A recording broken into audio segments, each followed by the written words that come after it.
Good morning. আর আমি আজকে শনিবার সকাল সকাল চলে এসেছি জলপাইগুড়িতে।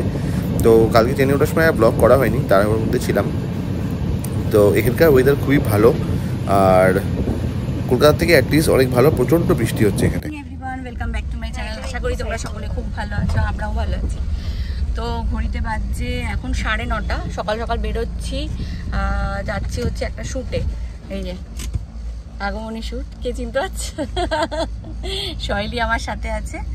আর 9:30 বাজে, যাবো হচ্ছে বারুইপুর রাজবাড়িতে। তো চলো যাওয়া যাক। তো আমি আজকে এসেছি, আমি গতকালকে এসেছি আর কি। গতকাল ট্রেনে উঠেছিলাম, আজকে এসেছি আমি শিলিগুড়িতে। আর শিলিগুড়িতে গেছি জলপাইগুড়িতে আমার কাজের সাইডে। তো এই মুহূর্তে আমি সাইডেই আছি। আর আমি আশা করছি আজকে যে কাজ কমপ্লিট হয়ে যায় আজকে বেরিয়ে যাবো, নয়তো কালকে বেরোবো আর কি। এখন ঠিক নেই, কথাবার্তা চলছে, কাজকর্ম চলছে।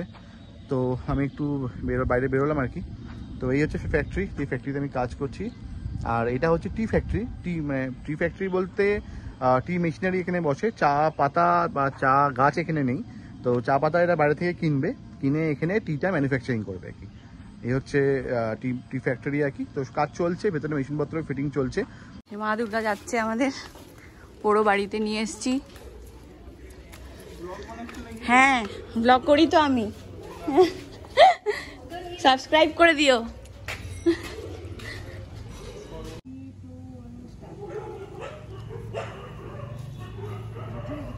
বাজে আমাদের শ্যুট ডান। আর আমাকে মশা কি কামড়েছে আমি জানি না, কোথায় কোথায় কামড়েছে আমি জানি না, মানে এমন অবস্থা এই জায়গায়। যাই হোক, চলো বাড়ি যাচ্ছি। এখন শেষ হয়েছে, এখন আমরা এগোচ্ছি। ওয়েট বুক করেছি। আর চারিদিকে আমাদের ফুলে গেছে। মশা কামড়েছে না কি কামড়েছে কে জানে। আর গাড়িতে বসে খুলে দেবো, এসিতে বসবে। এই যে আমার দুর্গাকে নিয়ে যাচ্ছি। ভালো আছে দেখ।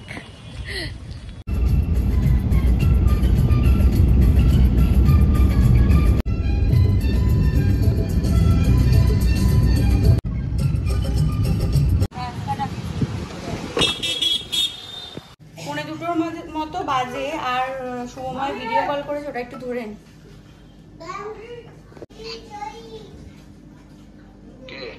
কেউ না, ইচ্ছে ওই করে।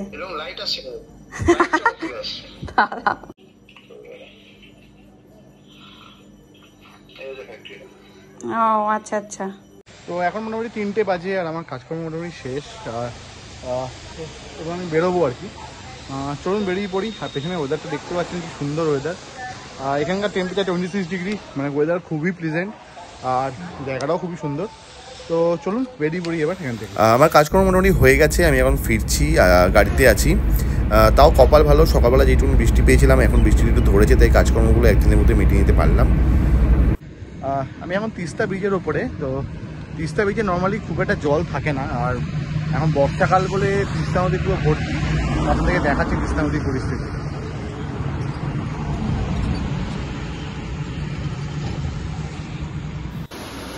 আমি ফিরে এসেছি জলপাইগুড়িতে। আমি যে হোটেলে ছিলাম সেই হোটেলের বাইরের ছবি। সন্ধ্যেবেলা প্রচণ্ড বৃষ্টি পড়ছে, আর দেখুন রাস্তা থেকে জলগুলো কিরমভাবে আসছে।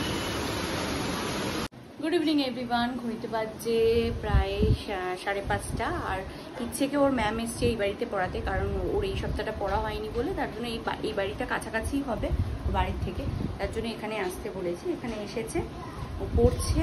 আর একটু মা গেছে চা করতে, চা করে দেবো ওকে।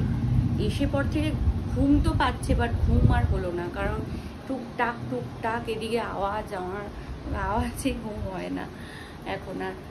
তো যাই হোক, চলুন। সারা দুপুর একটু ঘুমাতে পারলাম না, এই চোখ বন্ধ করছি, ঘুম আসছে, তারপরে আবার ফোন চলে আসছে। এত ডিস্টার্ব লাগছে, জানি না রাত্রিবেলা ঘুম হবে কিনা। তো সময় তো ওইদিকে মনে হচ্ছে আজকে উঠে পড়বে ট্রেনে, জানি না কতটা কী করবে ও জানে। এখন ফাইনাল কোনো কথা ওর সঙ্গে এখনও পর্যন্ত হয়নি। দেখা যাক ও কতটা কাজ মিটিয়ে বেরোতে পারে, এখন ওর উপরে নির্ভর করছে। যাই হোক, চলুন। ইচ্ছে এখন ওই ঘরে পড়ুক, এখন আর কথা বলবো না, কারণ পাশাপাশি ঘর তো, শোনা যাবে। পরে কথা বলছি।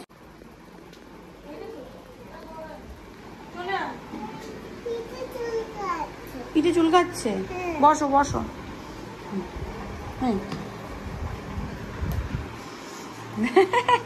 আমি ব্লগ করি জানিস তো। এই ইচ্ছের ম্যাম বসো। ওদিকে ইচ্ছে পড়ছে আর আমি আর মা চা নিয়ে বসেছি বিকালবেলা। আর সারা দুপুর তো ঘুম হলো না, রাত্রিবেলাও ঘুম হয়নি, টেনশনে ছিলাম, বৃষ্টি হয় নাকি, সকালবেলা অত দূর কিভাবে যাব। যাই হোক চলুন, চা খেতে ইচ্ছা না করলেও মাকে বলি একবার অন্তত চা করে খাওয়াতে, কারণ চা খাওয়ার সঙ্গে সঙ্গে মানে দুজনের একসাথে বসা হয়, আর যখনই একসাথে বসি দুজনে অনেক কিছু, মার অনেক কিছু মনে পড়ে, আমারও অনেক কিছু মনে পড়ে, যেগুলো বলি দুজনকে শেয়ার করি আর কি। এখন ইচ্ছে বড় হওয়াতে অতটা মার সঙ্গে টাইম স্পেন্ড করা সম্ভব হয় না, তাই আর কি যেটুকু সময় পাওয়া যায় দিচ্ছি। এটা হয়নি, এটা করো মাউসটা করো। 7:30 বাজে আর আমার কুচো কাচাগুলো এসছে, ওগুলো কে ড্রয়িং দিয়ে দিয়েছি, এখন ড্রয়িং করছে ওরা। এই যে এখানে ইচ্ছে, আর এখানে শ্রেয়াম, আর যে সানভি কেন আসলো না কে জানে, আর এখানে কি তোর নাম কি করছে আমার বিয়েতে ঠিক রাজি করাতে হবে। মিষ্টি নিয়ে আসছে, মিমিকে দে না আগে, একটা একটা করে নিয়ে আসছে। আমি এখান থেকে অর্ধেক নিচ্ছি, ভিউ অর্ধেক নেবে। আবার ডেলা মিষ্টি, এটা কে খাবে রে? ডেলা মিষ্টি তুই খাবি? না না, ও ভাত খাবে না, এখন ভাত খাবে। ও খাবে বলে। 10:30 মতো বাজে, আর শম্পুর সঙ্গে এতক্ষণ, 11:15 বাজে, শম্পুর সঙ্গে এতক্ষণ ধরে গল্প টল্প করে হয় না গল্প। আমাদের আগে পুরো জোট বসতো, আমি, বুম্বা, মেঘা, শম্পু, হাসি ঠাট্টা, গল্প আড্ডা সবকিছু হতো ওখানে। যাই হোক চলুন, অনেক দিন পর আবার ওর সঙ্গে গল্প করলাম, ভালো লাগছে বেশ। আসাও হয় না, থাকাও হয় না, আর ওদের সঙ্গে গল্পটা আড্ডাটাও হয় না ঠিক মতো, যে যার কাজে ব্যস্ত। তো এই যে আজকে মেনুতে হচ্ছে, মাকে বলেছি মার ফেমাস আলুর চোখা বানাতে, পেঁয়াজ ভেজে আর লঙ্কা ভেজে মা করে, এটা আমার খেতে খুব ভালো লাগে। তো সেই জন্য মাকে বললাম মা এটা করো, শুধু এটা দিয়েই ভাত খাবো, আর কিছু দেবে না। অসাধারণ এটা খেতে লাগে, আমার জিভে এখনই জল চলে এসছে, আমি এটা দিয়ে পুরো ভাতটা খাবো এখন। চলুন আবার পরে দেখা হচ্ছে, কালকে দেখা হবে, কালকে শুভময় মোস্ট প্রবাবলি চলে আসবে, ওর সঙ্গে দেখা হবে। চলুন কালকে আবার ভিডিওটা কন্টিনিউ করবো। দাও দিদিভাইকে, এই দিদিভাইকে গিফট দিচ্ছে, এসছে অনেকদিন পর, আমাদের একমাত্র দিদিভাই। দিদিভাই মুখটা দেখান, ছোটবেলায় দেখেছে সবাই। আমাদের একমাত্র মামাই, আমাদের একমাত্র মামাই এটা।